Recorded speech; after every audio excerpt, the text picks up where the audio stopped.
Hello, coaches. Welcome back to another episode of Coach Better Spotlight. Today, I am chatting with Pana Asavavatana, founder of the Early Years Exchange Conference and elementary school technology coach at Taipei American School. Pana is also a Coattail graduate, and in this Spotlight episode, Pana shares her top tips for hosting a virtual event. In the last academic year, Pana has had to make the transition from hosting the Early Years Exchange in Taipei in person to an entirely online event. In the full-length podcast, we also talk about what worked, what Pana would do differently, and the power of virtual events for professional learning. If you have any plans to host a virtual event, this episode is for you. This episode is also a great insight into the kinds of learning and the kinds of conversations that the Coattail program inspires. Coattail will empower you to leverage innovative technology-rich opportunities in your school setting, whether you're a teacher, a coach, or a leader. Registration for our next global cohort opens on the 18th of October and closes on the 14th of November. Find out more and join the waiting list at coattail.com today.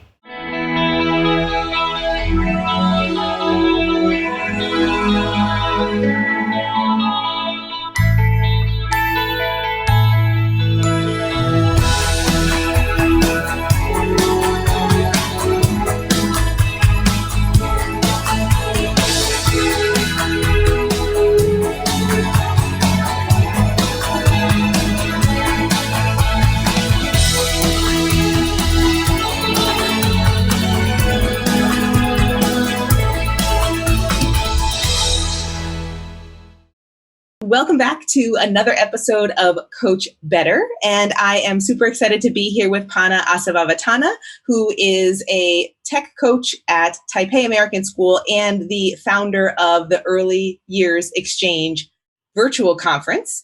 And we're here to just talk about the history of that conference, how it began, and what it's like to plan an entirely virtual event like that, because I know lots of people are planning big virtual events now that maybe weren't doing so like a year ago. And so there might be some interesting tidbits that Pana can share with us to help us understand how to run an event like that even better. So thank you, Pana, for being here. Welcome to the podcast for the millionth time. Tell us a little bit about the event. Hi, thanks for having me. Okay, so the Early Years Exchange was actually supposed to be a regular in-person conference that we would host here in Taipei. And of course, as we all know, the pandemic hit, and I had to decide if I was going to just postpone or, turn that corner and make it virtual. Based on what I had already seen starting to happen online and what I knew I was capable of in terms of understanding what platforms might work and what our school had in place already, I thought I could do it. And I also have a really strong support system at school within my EdTech team itself. So I knew that with everybody's help and our various expertises, we could pull it together. Okay, so I do want to dig into the power of virtual events briefly, because that is something that I know that you and I probably have been on the same wavelength for a very long time.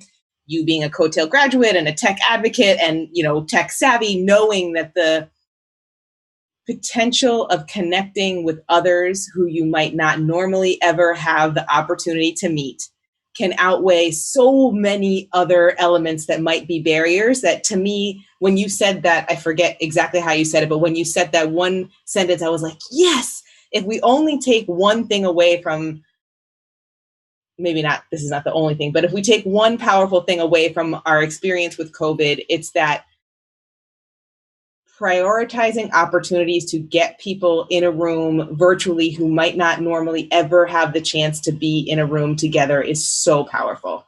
So I'd love to hear just your thoughts in general on that, how that worked for your event, but just how you feel in terms of the advantages that, because maybe in 2 years you can host this event face to face. Would you still consider doing that, or would you look at doing it virtual again because of this opportunity to have someone from South Africa and someone from Taiwan and someone from Brazil all participating in the same space?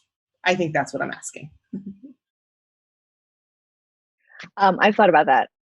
I knew that I could do this same format one more time in its current format, just proof of concept, right? Make sure it works. But if you stay the same, it's going to get old real fast. And we all know that. The world, it's just always changing. It's ever evolving. So knowing what we know now as, I guess as educators in general who have done various levels of in-person, hybrid, and online teaching and learning. I think that the world of conferences likely won't go back entirely to the way it was. I don't think that every conference that shifted online will then say, hey, the pandemic's over. We're going to go back to what we used to do and not change a thing. Everybody's learned something, right? And for me, I have not ironed out the details at all, but I really, really, really want to figure out a hybrid design. It will be hard. I know that. But I think that, like you said, that piece of, I'm building a community now around the conference.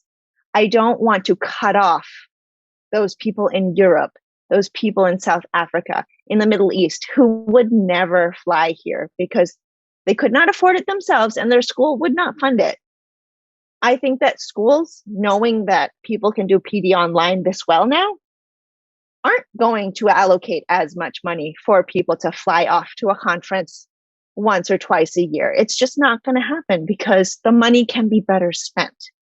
You can learn just as much, or at least as much as the school needs you to, in a virtual setting.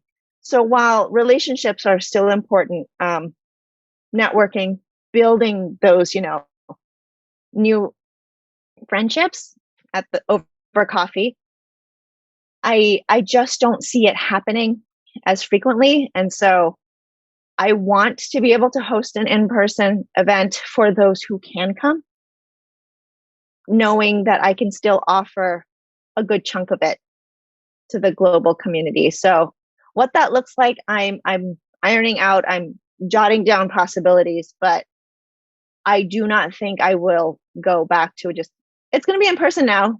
See you later, people in Europe. Like, forget you. It's just not going to happen. I mean, how could you exclude all the people that can't? To me, that is just what professional learning is about. And we talk about it's hard to make relationships in a virtual setting. I don't disagree. I do think it is harder, but I think you can still build long-lasting relationships from virtual. I mean, Coattail, again, is another example. I know the same with my graduates from the coach. They're connected now. That's a little bit different because it's a year-long or a year-and-a-half-long professional learning experience. So when you have something long-term like that, you can build deeper relationships.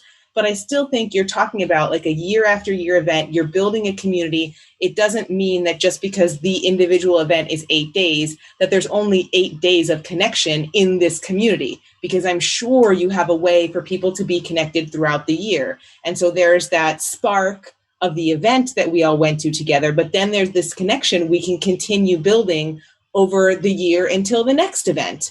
And I think that just what you were talking about, schools might not be as interested or willing to send people to events that they used to send people to, because actually you can get potentially more value by having people stay in their own environment and apply the learning right then and right there in their classroom at this moment in time, while still having the connection to people they may not have been able to even connect with because they are in other regions around the world.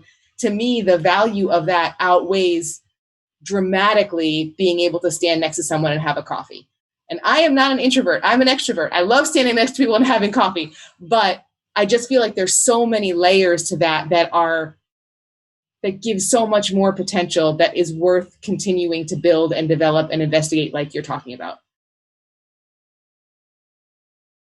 Right. So I really hope that I can figure out how to do this. I think I have a couple of ideas brewing, and when it's time to start planning it, I will be calling you. So please wait for my call for consultation. Absolutely. Thank you so much for watching today's episode. I hope you enjoyed this conversation.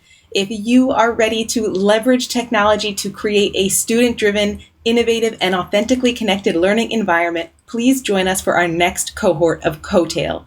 All educators are welcome in our Coattail community, whether you're currently in the classroom, a specialist or learning leader, a coach, or a school administrator. Coattail will engage and empower you to bring new and innovative learning strategies to life in your school community. Registration for our next global cohort opens on the 18th of October and closes on the 14th of November. We facilitate only one cohort each year so we can create connected, collaborative, and community-driven global cohorts. Now is your chance to be part of the global movement to transform learning for all students. Become a Coattailer today. Head over to coattail.com to find out more. Here at Eduro, we provide customized online professional learning for educators at the intersection of technology, coaching, and leadership. Our mission is to empower the relentless learner in you to embrace your inner leader and make a bigger impact in your school setting.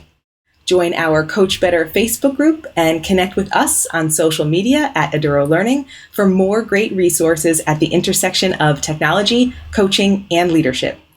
Thank you so much for joining us for today's episode, and we'll see you next time.